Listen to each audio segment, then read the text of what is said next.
17 de junio del 2019. ¿Qué tal? Muy buenos días, bienvenidos a su programa Contacto Directo. Empecemos revisando quiénes son nuestros invitados. Nos acompañan Iván Castro Patiño, el catedrático de Derecho Constitucional de la Universidad Católica Santiago de Guayaquil. La sentencia de la Corte Constitucional que homologa como prevaleciente sobre el texto constitucional a la opinión consultiva de la Corte Interamericana sobre el matrimonio de personas del mismo sexo e ideología de género. También hoy nos acompañará Billy Navarrete, el secretario ejecutivo del Comité Permanente por la Defensa de los Derechos Humanos. Prevalece sobre la Constitución la opinión consultiva de la Corte Interamericana sobre el matrimonio igualitario y la identidad de género. ¿Es jurídicamente eficaz esta opinión consultiva? Y además nos acompañará César Monge, presidente nacional de CREO, con su réplica a Fabricio Correa sobre la denuncia al CNE y a la Fiscalía respecto al financiamiento de Odebrecht a las campañas presidenciales de Rafael Correa y al financiamiento de Guillermo Lasso a la campaña del 2006. La sentencia de la Corte Constitucional sobre el matrimonio de personas del mismo sexo tiene sus antecedentes. Alfredo, buenos días, ¿cómo te va? Muy bien, Steffi, buenos días. Buen día a todos. El antecedente directo, y por eso la consulta a la Corte, es el proyecto de ley aprobado el 9 de diciembre de 2015 con 77 votos de asambleístas de Alianza País, que expidió la Ley Orgánica de Gestión de la Identidad y Datos Civiles, que autoriza cambiar en la cédula de identidad género por sexo.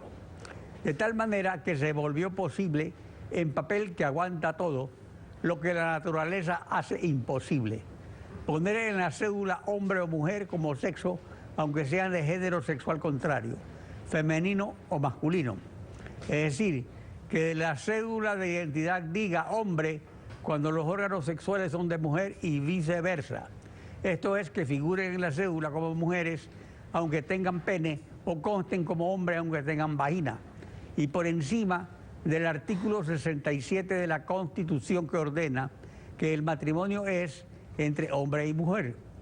No puede colocarse una ley subalterna que hace prevalecer lo que diga la cédula de identidad, sin importar que ambos sean del mismo género sexual. Esto es, evidentemente, una reforma a la Constitución aprobada en referéndum popular. Una reforma hecha por 5 personas en un país de 17 millones de habitantes. Y no solo eso, sino que más allá de discursos ideológicos o religiosos, afecta directamente a la familia, núcleo de la sociedad, y a la moral pública, al trastocar definiciones fundamentales.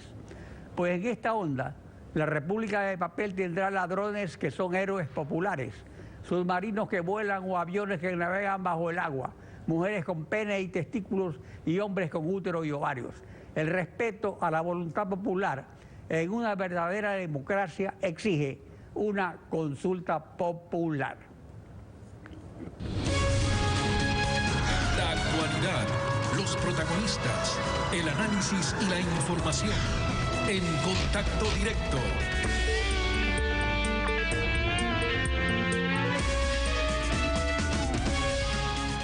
La Corte Constitucional sentenció con 5 votos a favor de los jueces constitucionales Carla Andrade, Ramiro Ávila, Agustín Grijalva, Alí Lozada, voto que desempató la primera votación, y Daniela Salazar, vicepresidenta, y 4 votos salvados de Carmen Corral, Enrique Herrería, Teresa Núquez y Hernán Salgado, presidente, la inscripción en el registro civil del matrimonio de personas del mismo género sexual.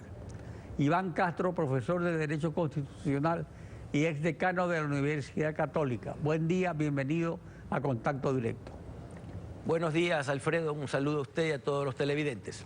El párrafo 1 de los 3 que forman parte de la sentencia determina que la opinión consultiva de la Corte Interamericana, identidad de género e igualdad y no discriminación a parejas del mismo sexo, obligaciones estatales en relación con el cambio de nombre, la identidad de género y los derechos derivados de un vínculo entre parejas del mismo sexo, expedida el 24 de noviembre de 2017, es una interpretación auténtica y vinculante de las normas de la Convención Americana de Derechos Humanos.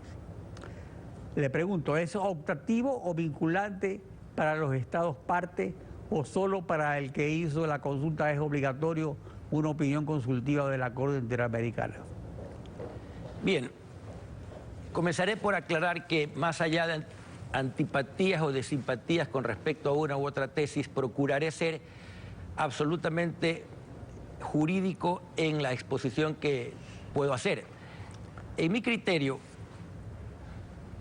de acuerdo con la Convención Americana de los Derechos Humanos, el órgano competente para interpretar de forma obligatoria lo que dice la Convención es la Corte Interamericana de los Derechos Humanos. La Corte Interamericana de los Derechos Humanos emitió la resolución a la que usted ha hecho referencia, la 2417, por medio de la cual efectivamente establece que los estados partes de la Convención e inclusive los estados miembros de la OEA deben de procurar el matrimonio igualitario, es decir, no necesariamente el matrimonio entre personas de distintos sexos, sino también entre personas del mismo sexo, porque de esa manera se está, según el criterio de la Corte Interamericana de los Derechos Humanos, acatando las disposiciones de la Convención Americana que tienen que ser acatadas por todos los países que son signatarios. El Ecuador es un signatario de la Convención Americana de los Derechos Humanos y en la Constitución ecuatoriana se establece que, no obstante la supremacía de la Constitución, cuando hubieren convenios internacionales de derechos humanos de los cuales el Ecuador es parte y esos convenios internacionales reconocieren derechos de una mayor amplitud que aquellos que reconoce la propia Constitución, esos derechos deben de ser directa e inmediatamente aplicables en el ejercicio más favorable a la amplitud de los derechos. Y esto aparentemente es lo que ha tomado en consideración el voto mayoritario de los miembros de la Corte Constitucional para efecto de hacer las resoluciones que han causado tanto revuelo en la opinión pública nacional.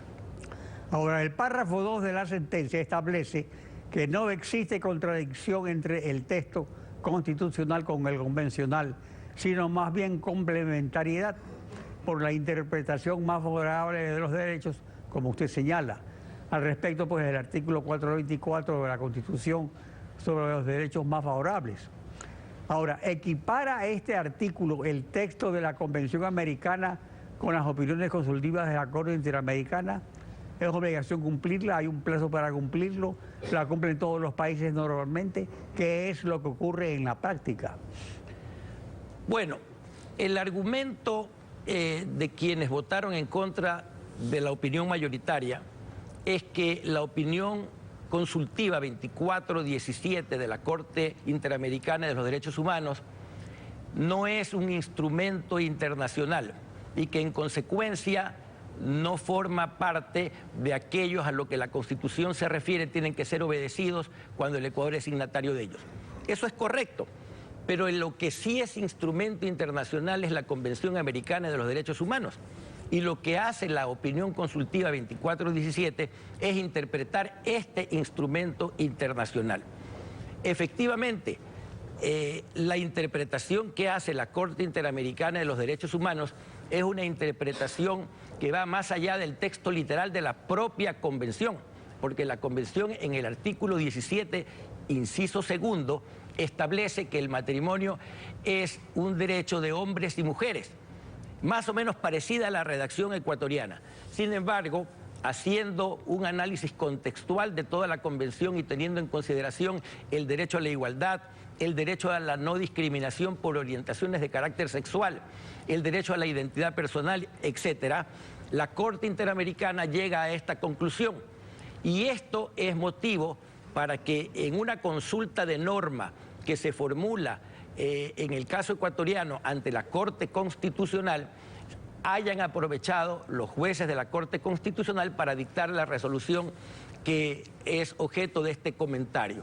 De tal manera que aparentemente existiría una una complementariedad entre lo que dice la Corte Interamericana de los Derechos Humanos y lo que establece también la Constitución ecuatoriana. Ciertamente que como que repugna a la lectura del artículo 67 de la Constitución lo que ha resuelto la Corte Constitucional, porque el artículo 67 de la Constitución dice que el matrimonio es entre un hombre y una mujer, pero la Corte Constitucional ecuatoriana, un poco enlancándose en el criterio de la Corte Interamericana de los Derechos Humanos, hace una interpretación extensiva en base a la interpretación contextual de diferentes artículos de la Constitución. Pero ¿hay complementariedad o hay equivalencia? Porque ellos lo consideran complementario, pero ¿es equivalente, es jurídicamente equivalente a la Convención? No, entiendo que su pregunta es si la interpretación, la opinión consultiva. La opinión consultiva. Es que la opinión consultiva establece el criterio de la Corte Interamericana de los Derechos Humanos sobre lo que dice la Convención. Y la Corte Interamericana de los Derechos Humanos es el órgano competente para interpretar lo que dice la Convención. En eso no hay absolutamente duda. El párrafo 3 de la sentencia dispone que el tribunal consultante interprete el sistema normativo a la luz de esta sentencia y ordene que el registro civil registre el matrimonio de los accionantes, toda vez que no es necesaria una reforma constitucional al artículo 7 de la Constitución. Entonces aquí viene la pregunta sobre la reforma. ¿Es democrático que sobre un texto claro, que no necesita interpretación, ni la intención del legislador, ni la voluntad popular, porque cuando se lo aprobó fue en ese sentido, prevalezca la opinión personal de un juez que desempata una votación? Lo que acontece es que la propia Constitución ecuatoriana establece la sugestión a los convenios internacionales de derechos humanos en todo aquello que fueran una interpretación más amplia en beneficio de la apertura mayor del derecho. En consecuencia, lo que se estaría es aplicando la disposición de la Constitución. Lo que es discutible es que si con respecto a una consulta de normas, que es lo que estaba resolviendo la Corte Constitucional, se puede hacer una interpretación de esta naturaleza de la Constitución.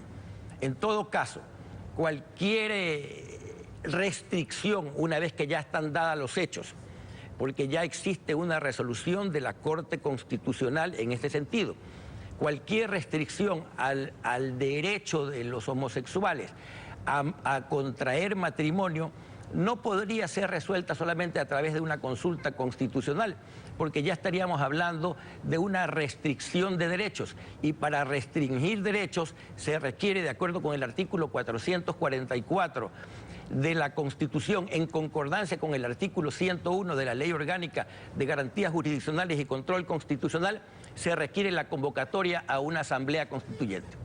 Ahora, es inconstitucional el artículo de la Ley de Gestión de la Identidad y Datos Civiles que dispone la supresión del género sexual en la cédula de identidad.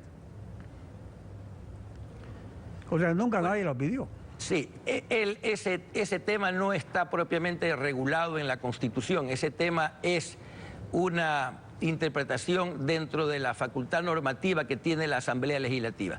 Los temas que están regulados específicamente en la Constitución son los temas relativos a la familia y el tema relativo al matrimonio. Sobre eso sí hay una definición expresa de la Constitución. Iván Castro Patiño, gracias por acompañarnos en Contacto Directo. Gracias a usted. Estefi. Nos vamos a una pausa y al regresar estará Billy Navarrete, el secretario ejecutivo del Comité Permanente por la Defensa de los Derechos Humanos. Y hablamos sobre el matrimonio igualitario, un nombre de la campaña, el matrimonio de personas del mismo sexo, porque figuran en la cédula como hombre y mujer, aunque sus órganos genitales correspondan a sexo distinto. Lo analizamos al volver. No se vayan.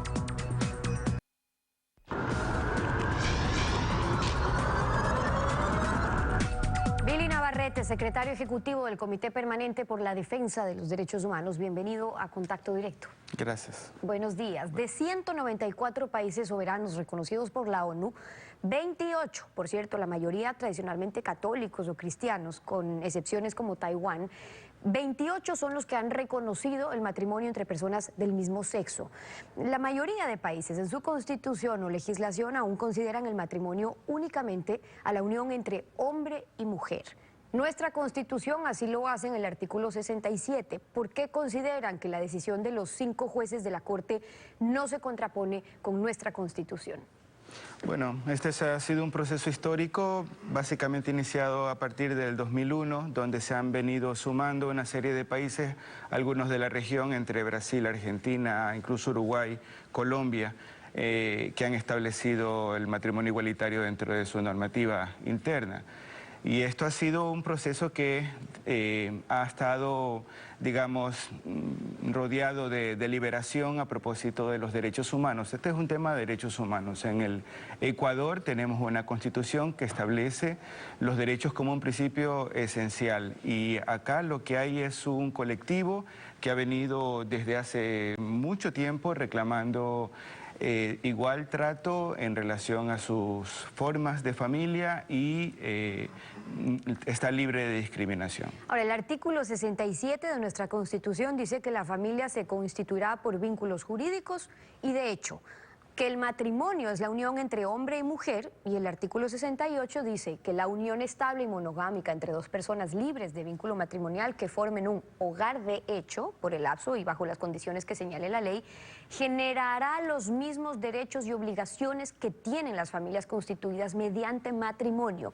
Ahora, esa parte es clave. La unión de hecho debe generar los mismos derechos que el matrimonio.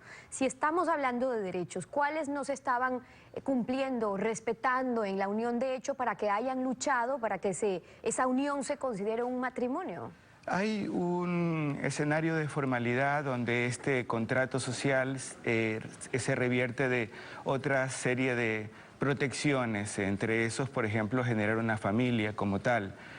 Con todo eso que distingue entre la unión libre y el matrimonio. Eso es lo que está, digamos, en juego. Acá la Corte Constitucional ha establecido que el derecho final que está, digamos, de alguna forma conduciendo el matrimonio está siendo restringido para cierto tipo de familias. El mismo artículo 6.7 de la Constitución establece familias en plural, formas de familia, y lo que hay de por medio es una interpretación del máximo órgano de la Administración de Justicia del Ecuador para garantizar esos derechos. Es decir, que lo de fondo donde podría haber restricciones a su juicio es en el tema de generar familia. Y pregunto porque aunque el tema de la adopción no fue tratado por los jueces, sí se les consultó al respecto. ¿Por qué?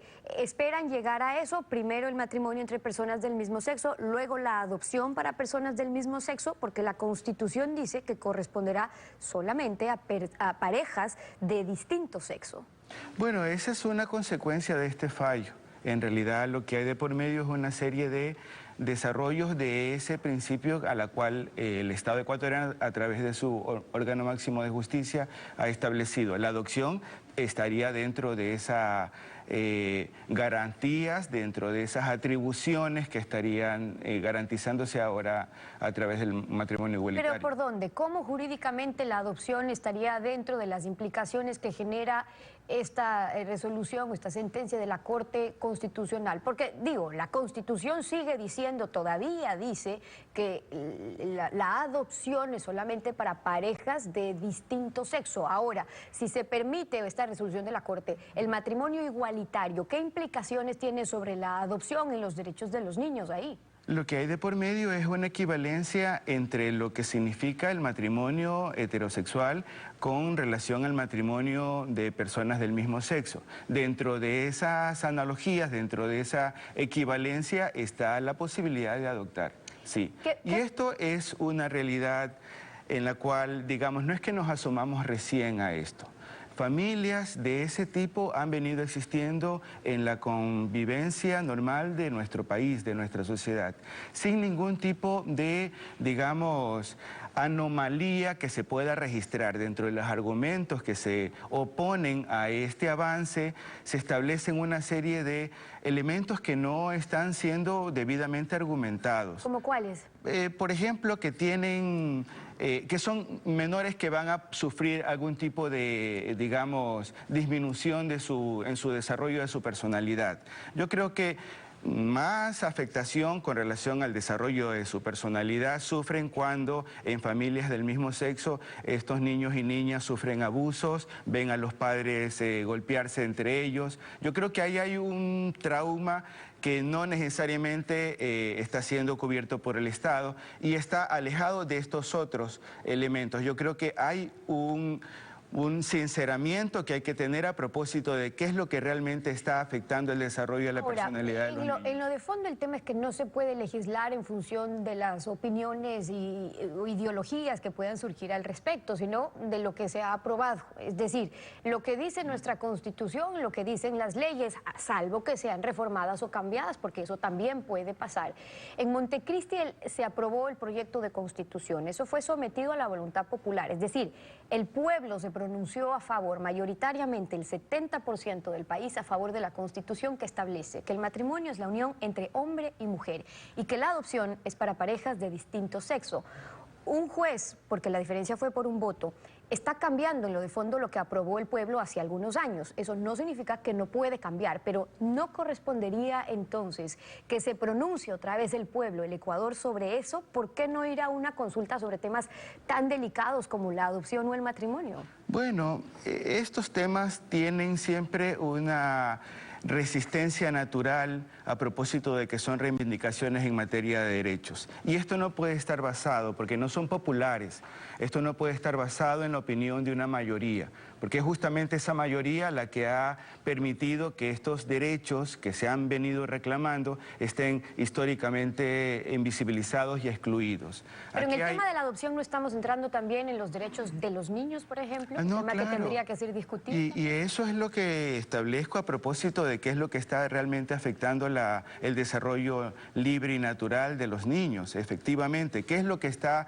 digamos, perjudicando su desarrollo? A la de la personalidad me refiero. Porque este no es una realidad, como digo, insisto, oculta, que recién ahora nos despertamos a propósito de su realidad. No, esta ha estado desarrollándose desde siempre y eso es un principio fundamental. La realidad es la que se norma a través de las leyes. ¿Qué dice sobre la opinión de constitucionalistas que sostienen que esta opinión consultiva no es vinculante para el Ecuador porque el Estado no fue quien impuso esa consulta respecto al tema del matrimonio igualitario, que es vinculante cuando se trata de un tratado internacional o un instrumento, que no es lo mismo que una opinión consultiva, porque de hecho de ser vinculante deberían todos los países signatarios estar entonces ahora mismo cambiando su legislación y no lo están haciendo? ¿Qué dice sobre eso? Bueno, no, la Constitución establece que los instrumentos internacionales en materia de derechos humanos son equivalentes y de aplicación directa, inmediata.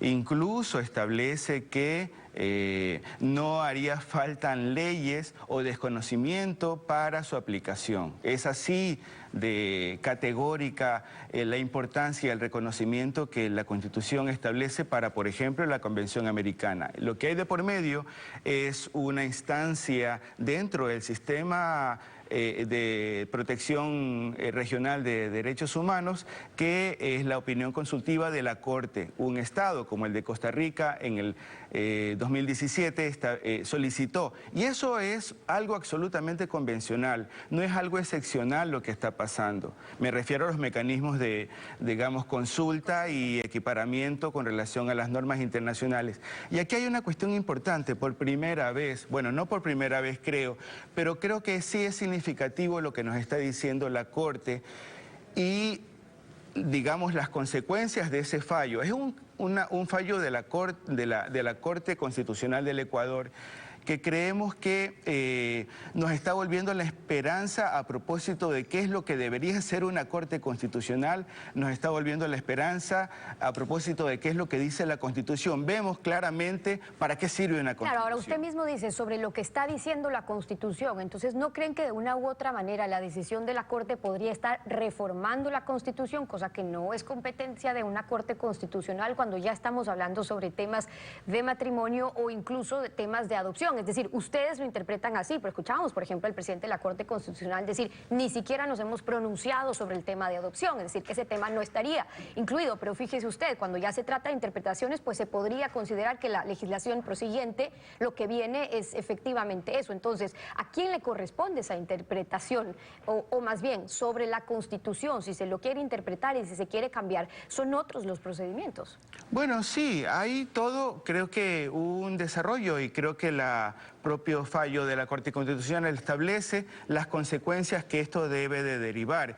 Creo que ahí hay un elemento necesariamente ciudadano que hay que establecer y eso sí, especialmente rodeado de respeto y erradicando el odio a propósito de las consecuencias de esto.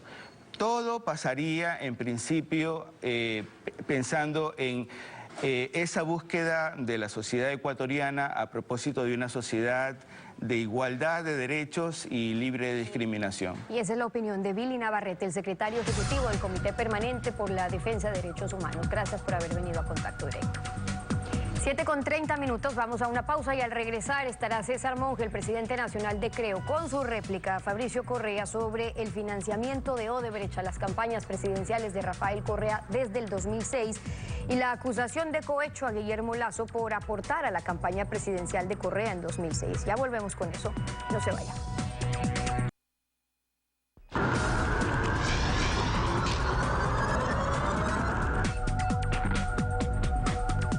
Acerca de la denuncia de César Monge, presidente de Creo, al CNE en 2017 sobre el financiamiento de Odebrecht a las campañas electorales de Rafael Correa desde 2006, Fabricio Correa, recaudador de fondos en la campaña de 2006, señaló lo siguiente.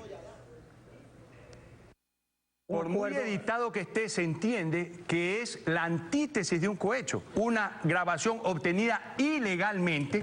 Entonces no es cuestión de que eso sea realidad o no sea realidad, es cuestión de que yo no autoricé la grabación, peor la edición y peor la difusión. Y eso es un delito penal que se llama violación a la intimidad. Entonces lo demandé penalmente, lo denuncié penalmente por violación a la intimidad. César Monge solicitó el derecho a la réplica. Buen día, bienvenido a Contacto Directo. Buenos días, Alfredo, y buenos días a los ecuatorianos. Quizá lo primero que vale mencionar es que es evidente que esas declaraciones apuntan a señalar que el audio que escuchó el Ecuador a través de las redes sociales, ese mismo audio que fue entregado a las autoridades competentes y se volvió un material público, porque además, insisto, fue escuchado en las redes sociales ampliamente antes de nuestra denuncia en el mes de agosto del 2017. Fabricio Correa en este programa dice que ha sido editado, es decir, se da a entender que ese video no es correcto, no es cierto, es falso, ha sido manipulado maliciosamente. Pero cosa curiosa, la entrevista de Fabricio Correa en este medio de comunicación, que si mis cálculos no me fallan fue el día 11 de junio de este año, pocos días antes, el mes de mayo, el 9 de mayo, el propio Fabricio Correa, en una entrevista muy larga en el portal de La Posta, que hoy yo voy a colgar en mi Twitter, @CésarMongeo, para que todo el Ecuador la pueda ver, si es que hay algunos que no la han visto, por supuesto. Él, en esa entrevista, contesta las preguntas sobre este tema, lo que aquí en Ecuavisa no contestó cuando usted, Alfredo Pinargote, le preguntó sí o no Odebrecht aportó a la campaña, y Fabricio Correa se fue por las ramas y dijo que el Tribunal Supremo Electoral del 2006 había hecho una gran investigación, una profunda investigación, y entonces no había encontrado nada y que él había blindado a su hermano de cualquier problema futuro, como diciendo diciendo, no pasó nada en el 2006, y además este video que es público, que Coavisa lo transmitió aquí, ha sido manipulado. Pero ¿qué contestó? Y esto es muy importante, ¿qué contestó Fabricio Correa, insisto, en una entrevista en el portal La Posta, días antes de que estuviera aquí en Coavisa? Le preguntan sobre la relación de Odebrecht. ¿Era normal que tuvieran acercamientos en campaña? Fabricio Correa responde sí. Le preguntan, ¿se acercaron contigo también? Fabricio Correa responde sí, claro. Le preguntan, ¿y pusieron? Y Anderson Boscan hace este gesto con la mano, que es poner billete. Y Fabricio Correa responde sí, claro. Y última pregunta, o sea que le aportaron desde el 2006. Y Fabricio Correa responde sí. Es decir, que el audio que Fabricio Correa dice que ha sido editado o manipulado, dice exactamente lo mismo que Fabricio Correa, suelto de huesos, dice públicamente en una entrevista donde no hay un solo minuto editado.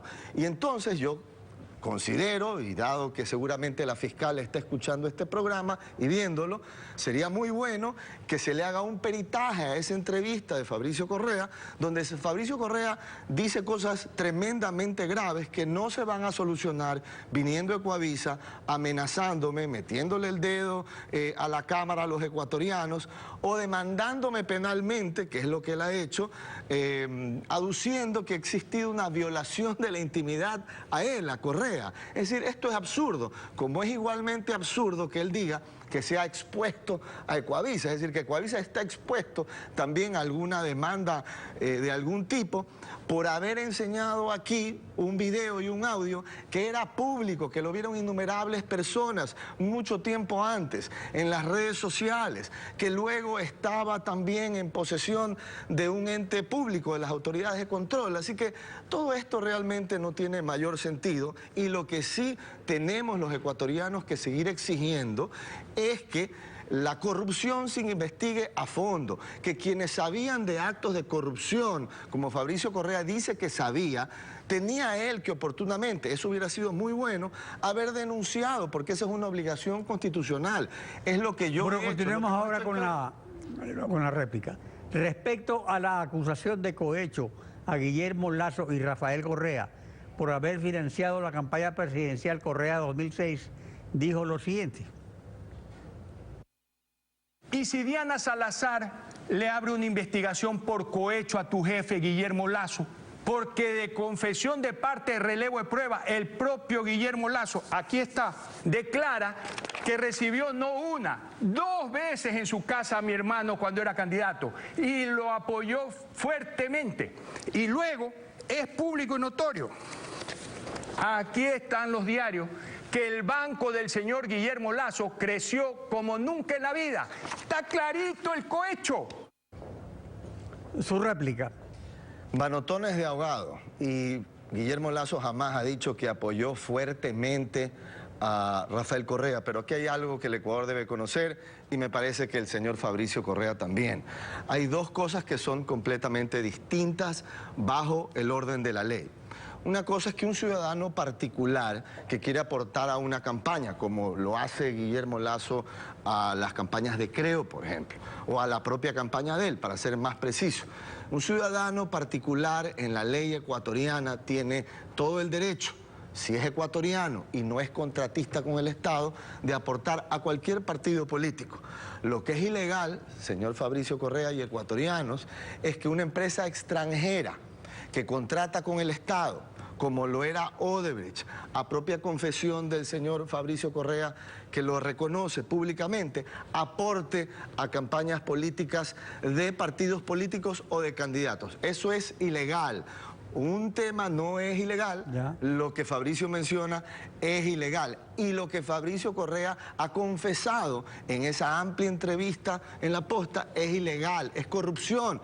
Y el propio Fabricio debió haber confesado aquello en su momento ante las autoridades, y si él sabe con tanta convicción, insisto, que Odebrecht financió la campaña de Alianza País desde el 2006, ojo, desde el 2006, yo creo que es nada más que lógico que los ecuatorianos le pidamos a él y a la Fiscalía que Fabricio Correa con tanto convencimiento, dé todos los detalles, porque esto no puede quedar en la impunidad.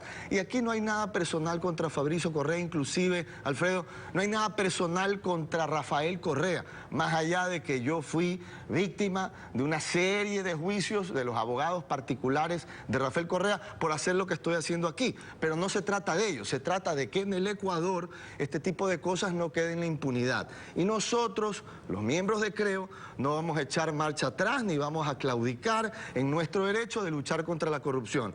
Jamás le tuvimos miedo a Rafael Correa, mucho menos le vamos a tener miedo al señor Fabricio Correa. César Monge, ha ejercido usted su derecho a la réplica. Gracias. Sí. La presidenta del Consejo Nacional Electoral dice que esta semana se darán resultados preliminares de la comisión que investiga el caso Arroz Verde. Sin embargo, el consejero Luis Verde Soto afirma que la indagación del organismo no va por buen camino.